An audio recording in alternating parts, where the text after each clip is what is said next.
Bonjour les amis et bienvenue dans cette nouvelle vidéo Outsider pour vous servir. Aujourd'hui, on présente la Renault Talisman phase 2 de 2021. Let's go! Ok, donc les amis, on est avec la fameuse Renault Talisman, mon cher Greg. Elle est ici. La fameuse Talisman qui est une voiture mal aimée. On va pas se mentir. Elle s'est très mal vendue. Pendant ses meilleures années, on était à peu près aux alentours des 15 000 par an pendant que sa concurrente, la Skoda de Octavia, se vendait à plus de 200 000 par an. Donc là, c'était assez faible. C'est une mal aimée. Pourquoi? On va essayer de décrypter tout ça. Mais d'abord, avant de rentrer dans les détails, mon cher Greg, ta première impression là tout de suite quand tu entends Talisman, qu'est-ce que ça t'inspire? Qu'est-ce que ça t'évoque? Écoute, pour te dire finalement, avant de te répondre, je te dis tout à l'heure, je pense qu'il faut remonter un petit peu, connaître un petit peu de l'origine de Renault, et savoir ce qu'ils ont produit avant. Et ce qui s'est passé à l'époque, Renault, moi qui étais fan des Laguna 1 et Safran 2.5 et 2.6, personne n'est passionné par ça. Tu vois. Bien sûr. Ce qui s'est passé, c'est que Renault a sorti différents, la Laguna 1, Safran. Ensuite, ils ont sorti, à l'époque, ils ont sorti la Laguna 2 qui a fait un petit flop à cause du moteur, finalement, les fameux moteurs 1.9 D6 120 chevaux qui posaient problème. Et ce qui était bien chez Renault à l'époque, c'était le premier, je crois, à sortir le système de carte. Tu sais, tu avais la carte avec toi, tu arrivais, ça fait un stylé d'avoir cette carte-là, tu vois. Et moi, je me rappelle à l'époque, au lycée, quand je voyais les pas de famille arriver avec la Laguna, quand elle commençait à sortir les 2-3 premiers mois, on la voyait.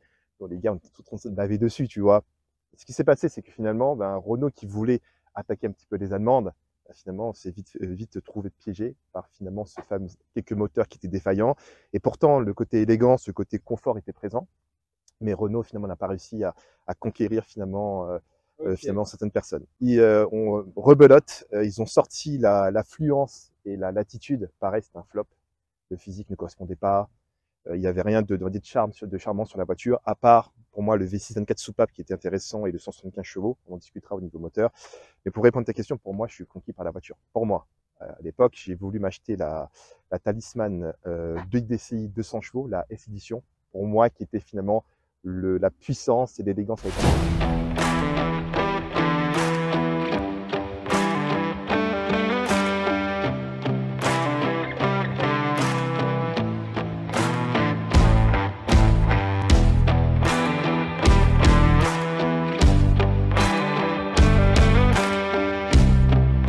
Écoute, pour tout dire pareil, finalement, je crois qu'elle est sortie en 2015, je crois, c'est ça 2015.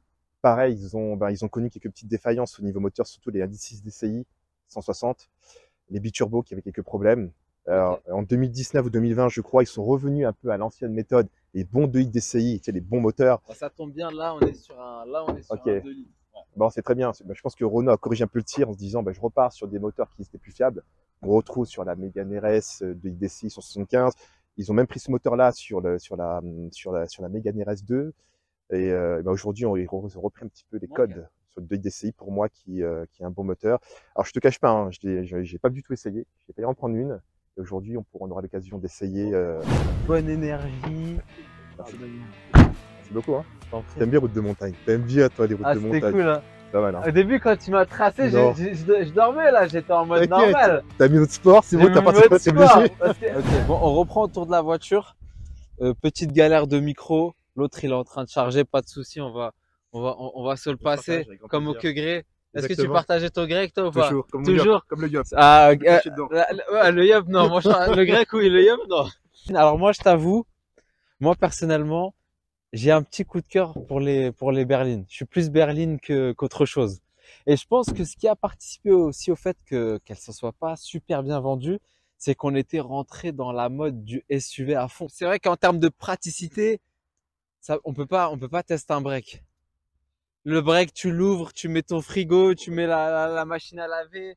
Aujourd'hui, dans les couples, ce que veut finalement les personnes, c'est côté finalement compact, disponibilité, ergonomie et finalement efficience. Ce qui est un peu dommage, hein. Pourtant pour moi finalement c'est une belle berline, hein. C'est une très belle berline. Et pour ajouter ce que tu disais, c'est que les concurrents aussi allemands sont très très bons. On est en 2015, qui se voit poser 50 000 balles dans une Renault? En vrai de vrai. Alors qu'à côté, on a quoi? On a la Audi A4, on a la BMW série 3, on a un tas de choses. Ce côté premium, cette image, il l'avait pas encore. Est-ce que c'était trop tôt finalement? Pour moi, Renault a bien fait de le sortir. C'est pour, on va dire, pour combattre un peu les Allemands, parce que moi, je suis un pro Renault, ça tu sais, Renault Sport surtout. Et Ah, Renault, quand ils ont sorti, alors, c'est que pour moi, finalement, ils ont raison de la sortir. Et tu retrouves l'élégance à l'intérieur, tu retrouves finalement le côté confort, tu retrouves des options super intéressantes. Si tu prends les Allemandes, où tu dois ajouter beaucoup d'options, bon, d'accord, si tu prends une série 5 ou une Audi A6, eh ben, tu vas payer beaucoup d'options. Sur celle-ci, on a des gammes, et sur l'initiale, on a déjà quelque chose de magnifique. Maintenant, comme tu disais, moi, si demain je devais mettre 50 000 euros ou 40 000, 50 000 euros dans une voiture, une berline, je prendrais une allemande. Si tu bah veux. ouais, On est d'accord. Par Maintenant, contre, pour nous, oui, si je peux me permettre, oui. pour moi par exemple, le fait qu'elle soit mal vendue et que au niveau prix c'est un peu high quand c'est neuf, par contre c'est un super bon plan aujourd'hui. À l'heure d'aujourd'hui, tu as une voiture qui a moins de 100 000 km à 10, 15, 20 000 euros selon le budget, selon la gamme que tu as pris, comme tu as dit, initiale, intense, etc. Bravo, tu as raison, j'aurais fait de même. Si demain je devais injecter finalement oui, un billet qui allait en 15 et 25 000 euros, oui, j'aurais pris la distance.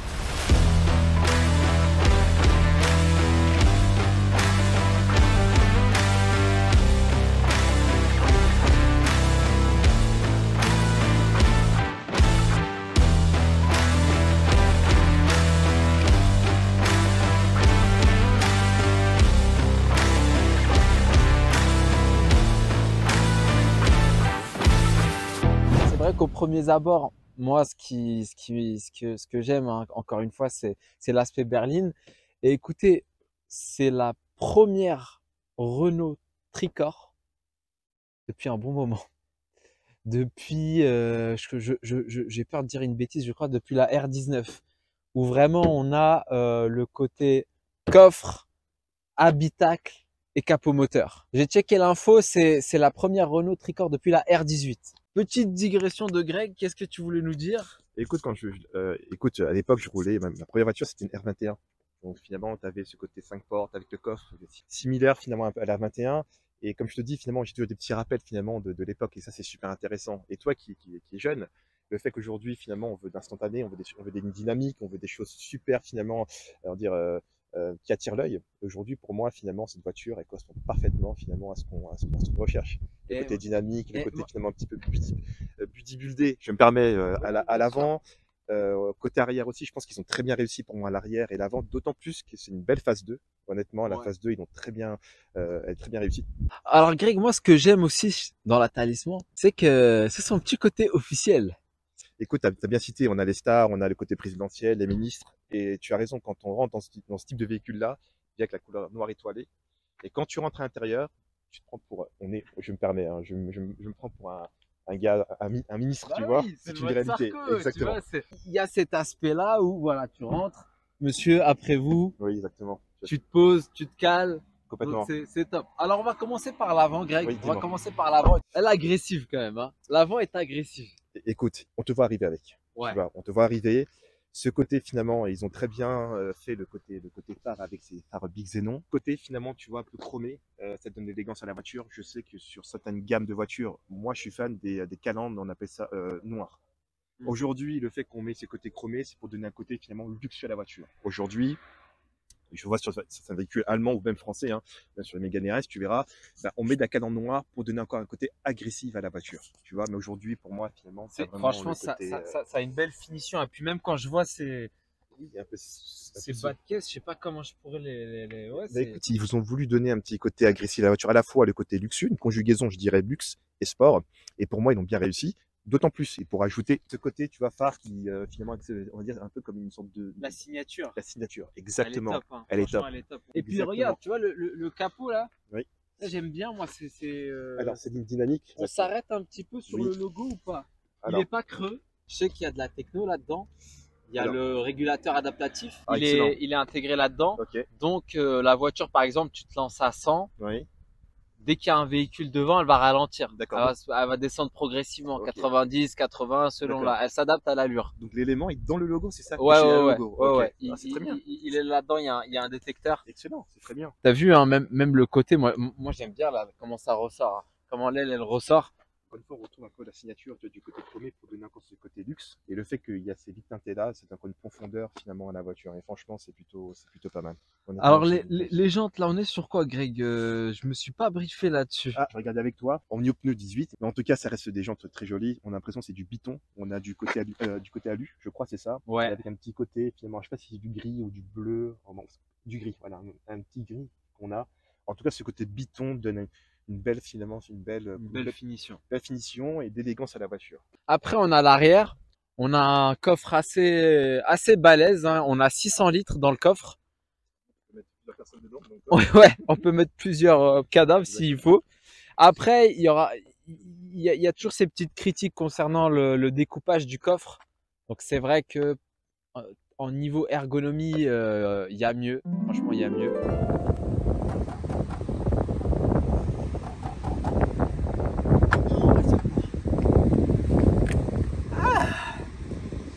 Sachez que si un jour vous êtes pris en otage et que vous vous retrouvez dans le coffre d'une Renault Talisman, c'est plutôt confortable.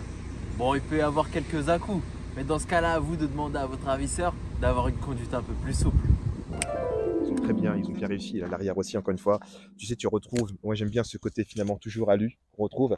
Et un autre élément qui donne du caractère à la voiture, c'est surtout à l'arrière. C'est derrière, on retrouve, on va dire, des embouts d'échappement chromés, tu vois. Ouais, c'est vrai que Et ça donne un côté agressif à la voiture. c'est vrai tu que vois. ça, c'est hyper cool. Mais après, tu vois, bon, finalement, bon, tu retrouves ça ici à droite et à gauche. C'est fake, entre guillemets, tu vois, mais en tout cas, ça donne un côté. Ah, c'est pas, Non, c'est. c'est pas des vrais, mais Non, je c'est savais des vrais. même pas. Mais Tu vois. mais je te promets, je croyais que c'était là, je découvre un truc, c'est des faux. Mais il est où le pot d'échappement dans cette caisse? Alors, je me permets, tu dois le retrouver. Ah, il est 30 sous. Alors, tu retrouves, finalement, alors c'est très caché, hein, tu vois, tu retrouves. Mais tu regardes, tu vois, Mon cher Greg, là, on vient d'ouvrir le capot. Qu'est-ce qu'on pourrait dire là tout de suite? Écoute, alors j'ai remarqué, alors je constate à l'époque Renault quand il faisait finalement le cache moteur, il mettait en plastique et tu avais, on va dire, le type de motorisation sur le véhicule. Aujourd'hui on l'a plus, c'est un peu dommage. Et je te cache pas, bon, finalement, tu sais, Renault a tendance finalement à mettre beaucoup de plastique, ok, ou tu vois les éléments qui sont pas trop cachés. Je prends le cas des Allemandes, je me permets, hein. Là, tu sais, chez les Allemandes, tu prends finalement sur la série 5 ou les Audi A6, pardon, ou les gammes Audi. Bah, tu verras, c'est très bien couvert. On fait en sorte qu'on voit quasiment rien. Ou, si imaginons, je prends des types RS6, tu verras, quand tu vois le moteur, bah, tu as l'impression que c'est un bombe nucléaire qui est dedans. Et tout est bien fait, tout est bien agencé, tout est bien. En tout cas. En tout cas, sachez juste que je suis content d'être près du moteur parce qu'il fait chaud là. Et que ici, il caille, hein, comme vous pouvez le voir, il neige. Donc, mais là, à côté Ok. Exactement. Alors moi, je t'avoue, là, j'y connais pas grand-chose. Voilà, je sais mettre le lave-glace. Okay, comme toi, je suis pas trop expert finalement sur, mais par contre, je connais un petit peu les gammes de moteurs qu'il y a chez Renault. Ok. Je sais que finalement, sur celle-ci, on arrive sur du ID660 comme tu l'as cité, qu'on retrouve sur un Talisman qui est moteur de la Mégane S, mais qui est dégonflé cette fois-ci. Et par D'accord. contre, voilà, tu vois, donc on trouve que Renault a voulu faire des gammes de moteurs différentes, adaptées à l'utilisation des personnes.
Est-ce que Greg, t'es déjà monté dans une Talisman ou pas encore? Écoute, pas encore.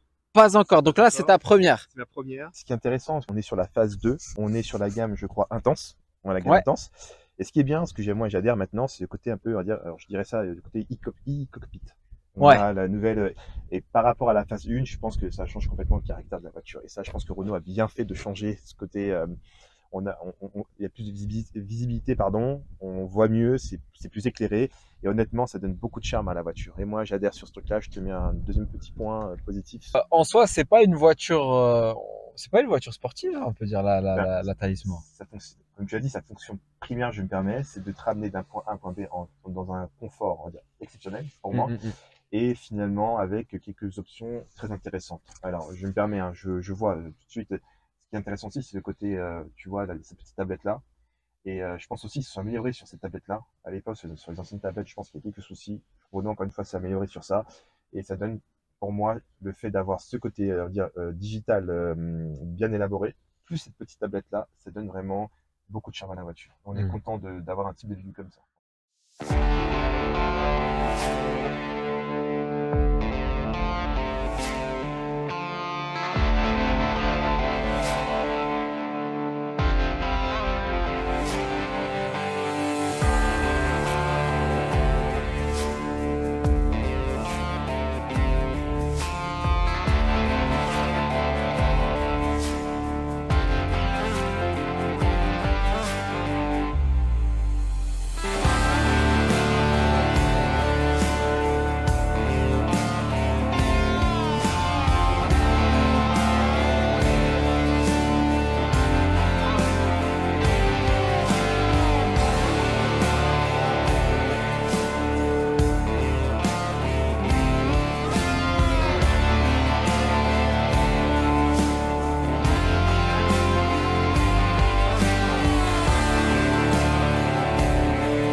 Ok Greg, on peut y aller. Let's go. Écoute, c'est parti. Donc, tu as mis ta ceinture. Je mets ma petite ceinture, la sécurité avant tout. Exactement. Et on y va, on va tester le C'est véhicule. parti, on y va. Et tu nous donnes un petit peu tes impressions. Avec grand plaisir. Ok, on y va. C'est bon. Ok, c'est activé. On y va. Alors comme je te disais, c'est le côté fluidité là. J'aime bien dans le mode confort. Je sais bien ça, le mode confort. On a Ouais. ce côté fluide. Et franchement, c'est plutôt pas mal. Moi, t'as trois trucs. T'as le mode sport, confort. Oui. T'en as un autre qui est encore plus souple. Et moi, je mets vraiment délibérément le truc le plus souple parce que je me sens plus à l'aise comme ça pour conduire. De toute façon, on va faire les deux. Exactement. On va conduire en confort et on va mettre le mode sport pour que tu me dises un petit peu ton ressenti. Ok, donc je te conduis au niveau de la boîte. Comme je te disais, on sent déjà que c'est ultra doux. Peut-être tu ne sens pas les à-coups au niveau de. Voilà. Je continue un petit peu. Et ce qui est bien aussi chez Renault, ce que j'aime bien, c'est que sur leur 2TC, tu vois que le moteur n'est pas trop bruyant, tu vois. Ouais, non, mais là on est sur un truc confort. Hein. Là on est sur une berline où le but c'est que ça soit le plus silencieux possible. Ouais. On n'est pas dans une. Ah, il y a du soleil. Hein. Oui. Alors là, il faut savoir qu'on est en route de montagne. Je vais vous faire plusieurs plans. Donc là, pour tester, on va dire l'agilité, on est au bon endroit. Donc, qu'est-ce que tu en penses déjà? Première sensation au niveau des virages, de l'agilité. Là, tu prends tes marques un petit peu. Oui, exactement. Tu sais, pour comparer un petit peu, tu vois, moi qui ai la série 7, c'est une propulsion, tu vois. Et on sent que finalement que la Talisman se débrouille plutôt bien. Alors dessus, on n'a pas les roues directrices, hein, c'est ça? Non, on n'a pas Ok. le fort contrôle. Ouais, ça joue énormément dans les virages. Tu sens que tu peux enrober les virages très rapidement. Donc là, est-ce que tu le sens déjà qu'il n'y a pas le fort contrôle Complètement. par rapport à ton Oui, habitude? Exactement, parce que je sens que là je suis plus anticipé, de freiner un peu plus. Bon, c'est peut-être moi, il faut que j'apprenne à connaître le véhicule. Hein. Mais j'anticipe à chaque fois, je suis un peu plus freiné. Et, tandis que sur du. Tu vois, moi par exemple, qui n'ai jamais conduit une Ford Control, alors rapidement pour vous dire ce que c'est en fait, tu as les deux roues qui tournent. Par exemple, on est dans un virage, les pneus avant tournent vers la gauche et ceux vers l'arrière, ils tournent un peu vers la droite pour ajuster ton virage. Donc celle-là, on l'a pas, c'est dans une autre option. Et la sécurité avant tout. Hein. Tu vois, par exemple là, alors là, je suis en mode confort. Donc, Ouais. avec mode sport, je pense qu'il y aura peut-être un autre caractère qui va se produire et on pourra mieux peut-être. analyser le comportement, de la la voiture. tenue de route. Exactement, tout à fait. Alors là, on est sur de la descente. Hein. Donc, Ouais. sur les freins, on doit faire attention. Il y a tout un comportement à avoir quand on est en descente. En montée, ben, on peut plus finalement s'amuser. Alors pour la montée, on se met en mode sport. Ok, donc mode sport, j'y vais. Mode sport. Ok, donc là, il y a plusieurs choses qui ont changé, même la sonorité. Coup de gaz. Ok, on sent. Attends, je remets en confort. Vas-y, on va faire le comparatif parce que j'ai Voilà. peut-être parlé un peu trop vite. Meilleur. J'ai vu aucune différence. On est d'accord. J'ai vu aucune différence. Il y a un petit peu différent. On a l'impression que l'échappement est un peu plus ouvert. Tu veux que je te dise un truc? Oui. Je crois que là où c'est le plus flagrant, c'est pendant qu'on roule. Ah, ben très bien, on va essayer. Ok. Donc là, mode sport, tu vas sentir tout de suite la première différence qui va être au niveau du volant. Ah, ben déjà, oui, t'as raison. Dans le son, il y a une différence. Ah, merde, est-ce que c'est pas le haut-parleur? C'est possible? Ah, Moi, je pense que c'est des haut-parleurs. Ah, hein. c'est pas là. C'est pas. Ah, bah déjà, on monte. Mais là, honnêtement, ça change complètement. Ça change tout. Ah, mais complètement. Limite, le confort est mieux que. Non, le sport est mieux que le confort, hein, je te confirme. Là,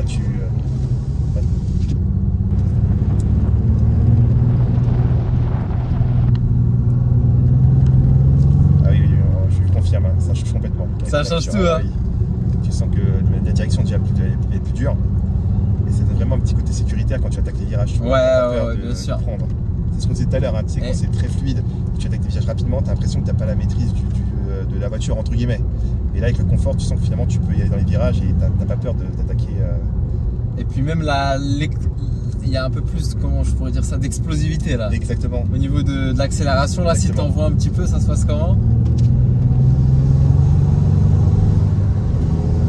Ouais, c'est vrai, on sent. Hein. Hop là. On attaque un virage, on va voir ce que ça donne avec le sport. Ouais, tu vois, t'es en sécurité, tu peux y aller, tu vois, t'as pas peur d'y aller. Vas-y, envoie un peu là. Excuse-moi. Bien sûr, Ouais, tu vois, en sécurité. Vas-y.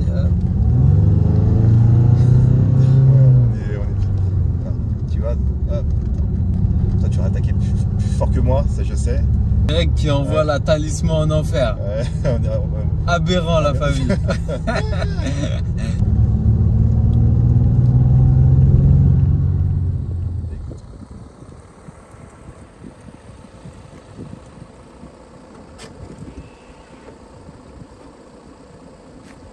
Les amis, c'est déjà la fin de cette vidéo. Merci beaucoup de m'avoir suivi jusque là. Dites-moi ce que vous en avez pensé. Est-ce que le format vous a plu? Ça change un peu de ce que je fais d'habitude. Merci à Greg qui est un passionné d'automobile de m'avoir accompagné tout au long de cette vidéo. Et quant à moi, il ne me reste plus qu'à vous dire à très vite. Rejoignez-moi sur mes réseaux, que ce soit Twitch, je suis souvent en stream, que ce soit sur YouTube, je fais un peu de tout, développement personnel, des vidéos maintenant comme vous pouvez voir sur l'automobile ou des trucs un peu plus fun, des expéditions en forêt par exemple, ou encore vous pouvez me retrouver sur TikTok. Donc voilà, c'était un grand plaisir d'être avec vous. Merci encore et à très vite les amis. J'attends vos retours. Dites-moi si ça vous a plu. Ciao.